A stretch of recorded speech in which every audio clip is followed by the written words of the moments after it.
Welcome back to another round of Basis Picks.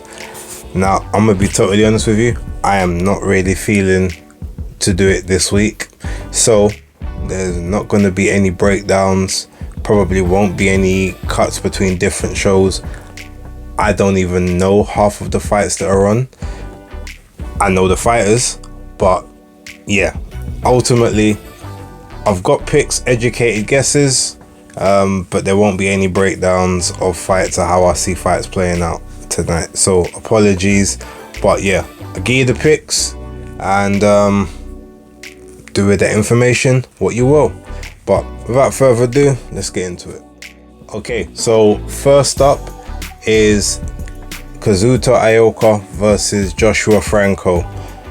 Now, this is for the WBA Super Flyweight Championship, but only for Kazuto Aoki.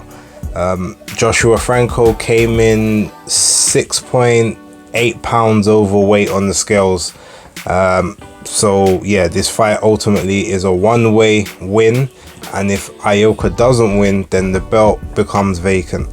Usually I am very, very harsh on people who don't make weight on scales, but due to some stuff that I heard went on this week in terms of, you know, the fight potentially even being called off, and I guess maybe Franco checked out mentally, and then once he found out the fight was still on, he then tried to cut certain weight that he hadn't been cutting for the last couple of days, and apparently his body kind of gave out on him. He just couldn't cut anymore. So I have some sympathy for him in that sense, but ultimately, again, it's you know, it is still an unprofessional act, and you suffer the consequences. So belt is gone. Now, when I was first thinking about this fight, the first thing I thought was, well, I feel like Aoki will probably do better in the rematch because he can make the better adjustments against Franco, who seems to kind of be he's pretty much what he is what he's always going to be type of fighter. But that being said, Aoki, he hasn't necessarily been looking great over the last few years, ever since the Kosei Tanaka fight. I feel like that was the last great performance he's put on, and since then he's almost just been kind of coasting. And on this particular occasion, I feel that Franco was the much bigger guy in the ring initially, and I guess now with not having to have cut as much weight as he did previously,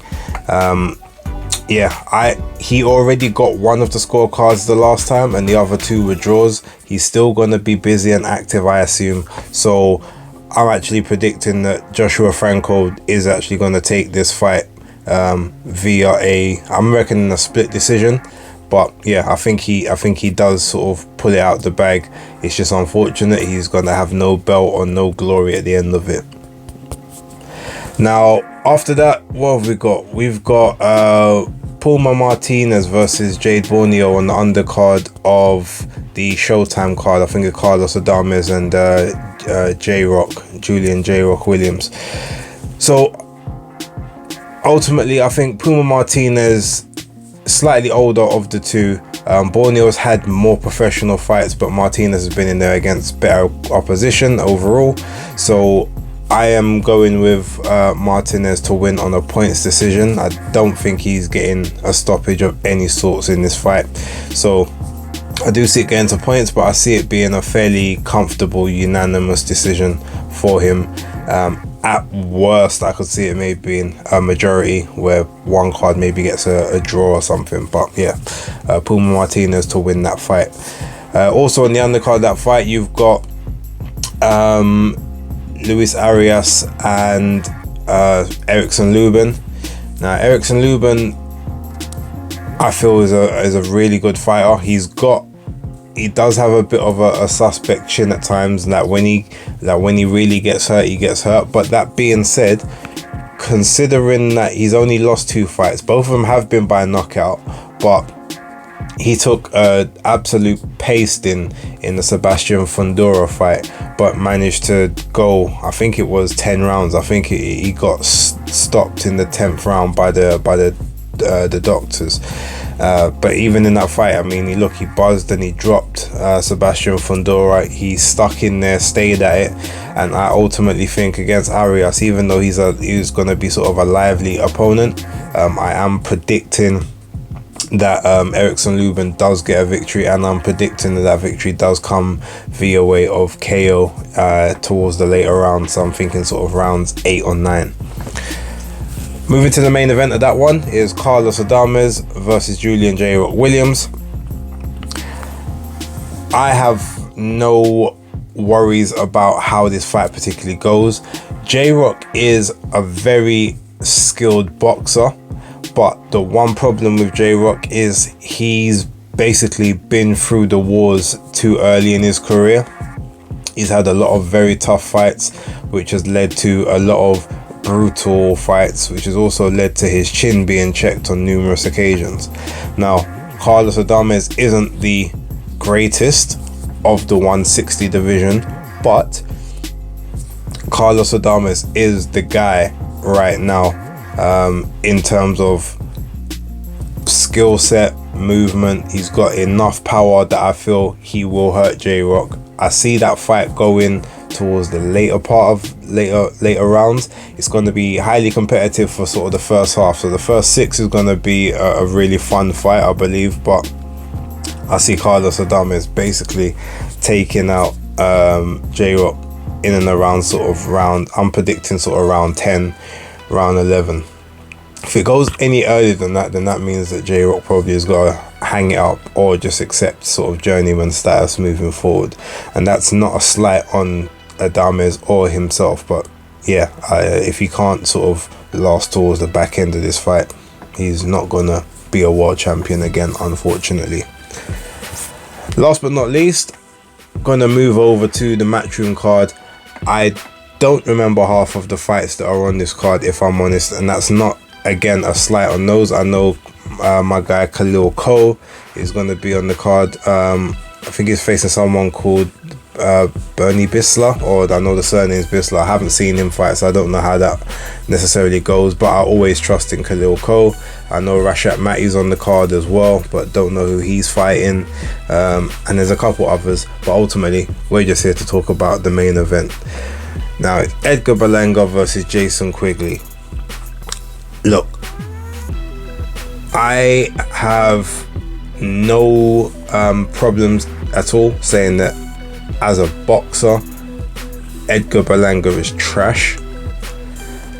That being said, I don't know what he's been doing for the last year. He doesn't necessarily look like the kind of person that lives the life of a boxer outside of the ring, but he could surprise me and have been using this 1 year since he's been out, been on that sort of suspension that he had, to really serve up some, you know, some new skills that we've not seen before.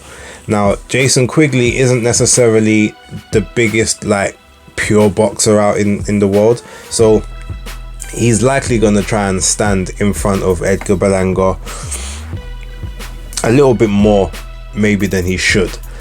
Now, the fact that he's, you know, the fight just before last was a devastating knockout loss to Demetrius Andrade.